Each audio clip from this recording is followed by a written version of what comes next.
great St. Patrick's Day. It is March the 18th that I'm recording this, and it's part 4 of learning how to play chess. So, quick review of everything so far. The chessboard is made up of 64 different squares, alternating from a light pattern to a dark pattern. When you set up the board, if you have notation, you will notice that the white player will start with H1 on the right side. The right hand will be on the right square. The left hand will be on the dark square.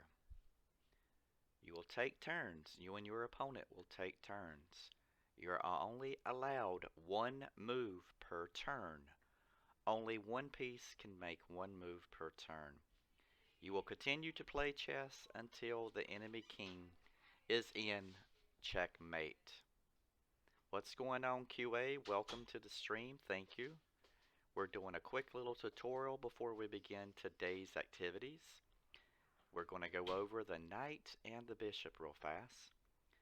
So the bishop is this piece right here. Both sides have two bishops, one on each color. You have a light square bishop, which means that the bishop will move on the light squares. As long as nothing stops the bishop from moving, then your bishop will be able to go all the way across on these diagonals. It doesn't matter which direction the diagonal, as long as there's nothing stopping the piece. Now, if it's your piece, there's nothing you can do. You have to move the piece out of the Wi-Fi. Yeah, I see the Wi-Fi. You have to move that piece out of the way in order to move again. If it is an enemy piece, you have to capture the very first one in your line. So in this case, you would only be able to capture the pawn, and then black would be able to move their turn, and then you would be able to capture the rook. So remember, it has to be clear line of sight to the piece that you're trying to capture. Okay, so let's reset back here. The bishop. The bishop is going to be starting off on a square. This is the light square or the dark square. In order for the bishop to leave, it must be clear and free of any other pieces. Clear and free of any other pieces. Alright, QA's back. Welcome back. Welcome back. And now on your turn, you're able to go across the board on the light squares. Remember, you are only able to move one piece on your turn. So if you wanted to go to this square, you would have to go to here first, then there, and then there. Of course, you could have moved to here, but on black's turn, the pawn would just capture you. So, remember, anytime you get within an opponent's range and they can capture you, they will. So be very careful where you go. Same thing with the dark square bishop. As long as the path is open for the dark square bishop, the bishop can go through the entire diagonal on your turn. And remember, once you let go of the piece, the computer will keep the piece on that position. So, if you let go at F4, the bishop will be at F4. In this situation, if we wanted to capture the enemy knight, we would first have to capture the enemy pawn. And then the queen would have to capture the bishop. Alright. QA, I wonder, are you having internet problems again? Don't worry. Hello, Mr. Ian. Welcome back, Mr. Ian. Yes, we're doing a chess lesson real fast before we start the stream. And QA, don't worry, if you miss it, you can always go back and look over the video. You can always go back to the Twitch and watch it again. Alright, and good morning to you, Mr. Ian Amon. Good morning to you. Yes. Well, weather will have a delay. Sometimes bad weather increases the delay on my side. I know that sometimes bad weather can increase delay on your side too. So Hopefully the delay is not as bad as it was the other day and everything's good. So to recap with the bishops, you start off with two bishops. You have two bishops and your opponent has two bishops. As long as you have a clear path, your bishop can move on the diagonal or the diagonal, depending on how you want to say it, that the color white or light square bishop will go on the light square diagonals. They can never go on the opposite color. In this position, this white square bishop is trapped. It cannot go. This light square bishop can go. So if it was white's turn, the white bishop could go here, but black would have to open up a clear path for their light square bishop to go. Same thing for the dark square bishop. If it's white's turn, the dark square bishop cannot move, but black's dark square bishop can. So very important, the bishop is used. It can be used as a weapon for long distance attacks. If white were to open up a line of sight from the bishop to the rook, the bishop would go all the way down and capture the rook. So be very careful of the enemy bishops. Watch where they are and watch all the way down the diagonal to where they can attack to. You can also use a bishop to pin a piece. For example, if the rook was right here, now the bishop could capture the rook. So we consider this knight to be pinned, or it cannot move, or the bishop will capture it. So bishops can be used to pin pieces, and a bishop can also be used to fork a piece. In this position, white's turn.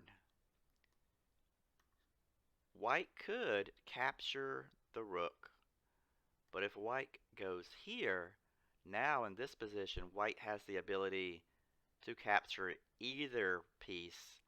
That is what we call a fork. Mr. Ian says, after the basic training, be sure to show your viewers how to checkmate with fool's mate on a regular basis. Well, that's a great idea, Mr. Ian. And throughout the series, we will go over a series of different, I said series twice, that's crazy. Throughout the series, we will go over a couple of different checkmating patterns and some very important ones, as Mr. Ian pointed out. The scholar's mate, also known as the fool's mate, very, very tricky for beginning players, and you must know how to defend against them. So, I think we learned all we need to learn about the bishop right now. Welcome back, QA. Welcome back, QA. The last thing that we want to talk about the bishop is that if you have a queen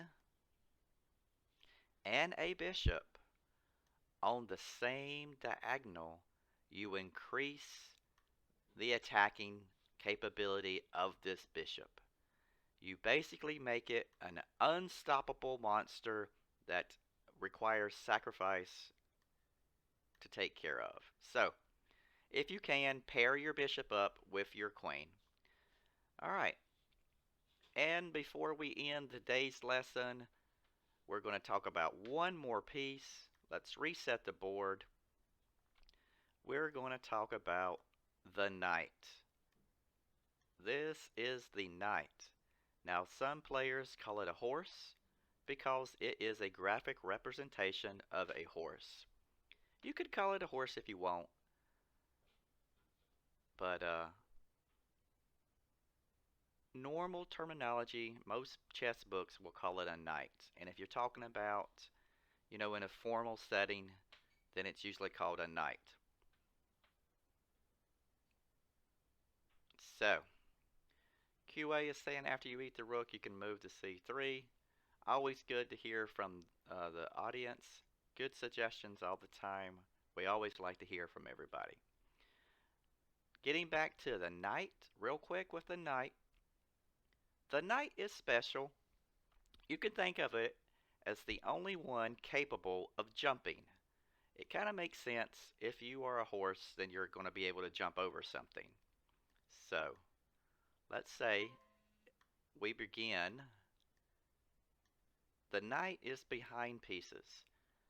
No other piece is allowed to jump over pieces except for the knight. The knight has the special ability of jumping over pieces and landing on a square. You think of it as an actual jump.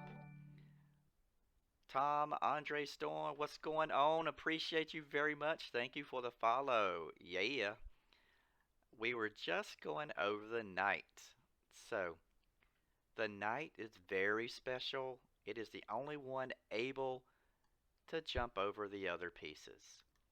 But before we jump over pieces, we have to know where we can land. You always want to know where the knight is going to land.